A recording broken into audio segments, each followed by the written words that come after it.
പാലക്കാട് ഒറ്റപ്പാലത്ത് വാണിയംകുളത്ത് പന്നിക്കെണിയിൽപ്പെട്ട് വയോധികയ്ക്ക് പരിക്കേറ്റ സംഭവത്തിൽ കെണി വച്ചത് സ്വന്തം മകൻ തന്നെയാണെന്ന് തെളിഞ്ഞിരിക്കുകയാണ്. പരിക്കേറ്റ മാലതിയുടെ മകൻ പ്രേംകുമാറിനെ ഷൊർണൂർ പോലീസ് അറസ്റ്റ് ചെയ്തു. ഇന്ന് രാവിലെയാണ് മാലതിക്ക് പന്നിക്കെണിയിൽ നിന്നും ഷോക്കേറ്റത്. അജിത് ബാബുവിന്റെ വിവരങ്ങളുമായി നമുക്കിപ്പം അജിത്ത്, ആദ്യം തന്നെ ഈ ചികിത്സയിലുള്ള മാലതിയുടെ ആരോഗ്യനില സംബന്ധിച്ച വിവരങ്ങൾ വേണം. ഒപ്പം തന്നെ പോലീസ് നടപടി എങ്ങനെയാണ്? മാലതിയുടെ കൈക്കാണ് ഗുരുതരമായി പരിക്കേറ്റത്. വിരലുകളൊക്കെ അറ്റ് പോയ സ്ഥിതിയിലാണ് ഉള്ളത്. അതുകൊണ്ട് തന്നെ ചികിത്സ തുടരുകയാണ്. കൈക്കാണ് പ്രധാനമായും പരിക്കേറ്റതെന്നുള്ളത് തന്നെയാണ് ഡോക്ടർമാരും പറയുന്നത്.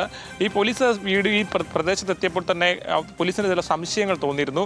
കാരണം ഇതൊരു തൊടിയോട് ചേർന്നുള്ള സ്ഥലമാണ്. ഇവിടെ ഇത്തരത്തിൽ പുറത്തുനിന്ന് ആരെങ്കിലും ഒക്കെ ഇത്തരത്തിൽ കെണിവെക്കാൻ സാധ്യതയില്ല എന്നുള്ള നിഗമനമായിരുന്നു പോലീസിനുള്ളത്. നാട്ടുകാരോട് ചില വിവരങ്ങളൊക്കെ ചോദിച്ചതിൻ്റെ അടിസ്ഥാനത്തിൽ ചില സൂചനകളും പോലീസിന് ലഭിച്ചു. ഇതിൻ്റെ അടിസ്ഥാനത്തിലാണ് പോലീസ് പ്രേംകുമാറിനെ ആദ്യം കസ്റ്റഡിയിലെടുത്ത് ഇയാളെ ചോദ്യം ചെയ്തതിൽ നിന്ന് ഇയാൾ സമ്മതിക്കുകയായിരുന്നു. ഇയാൾ തന്നെയാണ് കെണി വെച്ചതെന്നുള്ള കാര്യം സമ്മതിക്കുകയായിരുന്നു. വളരെ 45 വയസ്സാണ് പ്രേംകുമാറിന്, അമ്മയ്ക്ക് 69 വയസ്സുമാണ്.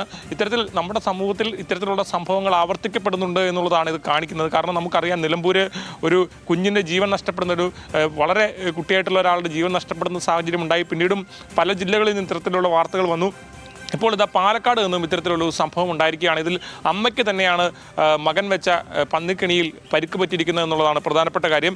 ഈ നിലവിളി കേട്ട് അയൽവാസിയായിട്ടുള്ള സ്ത്രീ ഓടിയെത്തുകയും അവിടെ എത്തിക്കഴിഞ്ഞപ്പോഴാണ് ഇത്തരത്തിൽ ഈ വൈദ്യുതി കമ്പിയിൽ നിന്ന് ഇത്തരത്തിൽ അങ്ങോട്ടേക്ക് കണക്ട് ചെയ്തിട്ടിരുന്ന വൈദ്യുതി കമ്പിയിൽ തീ പാർന്നത് കണ്ടത്. പിന്നീട് നാട്ടുകാരെയൊക്കെ വിളിച്ചു കൂട്ടി ഈ ഒരു ഉണക്കക്കമ്പ് കൊണ്ട് ഈ വൈദ്യുതി കഷ്ണം മാറ്റിയാണ് ഇവരെ രക്ഷപ്പെടുത്തി ആശുപത്രിയിൽ എത്തിക്കുന്ന സാഹചര്യം ഉണ്ടായത്. ഏതാണെങ്കിലും ഇത്തരത്തിലുള്ള സംഭവങ്ങൾ ആവർത്തിക്കപ്പെടുമ്പോൾ വളരെ ഗൗരവത്തോടു കൂടി സമൂഹം ഇതിനെ ചർച്ച ചെയ്യുന്നുണ്ട് എന്നുള്ളത് വളരെ പ്രധാനപ്പെട്ട കാര്യമാണ്. കാരണം ഈ വൈദ്യുതിയിൽ നിന്ന് നേരിട്ട് കണക്ഷൻ എടുത്ത് മൃഗങ്ങളെ പിടിക്കാൻ ശ്രമിക്കുമ്പോൾ അത് ചിലപ്പോൾ നഷ്ടപ്പെടുന്നത് മനുഷ്യരുടെ ജീവനാണ്.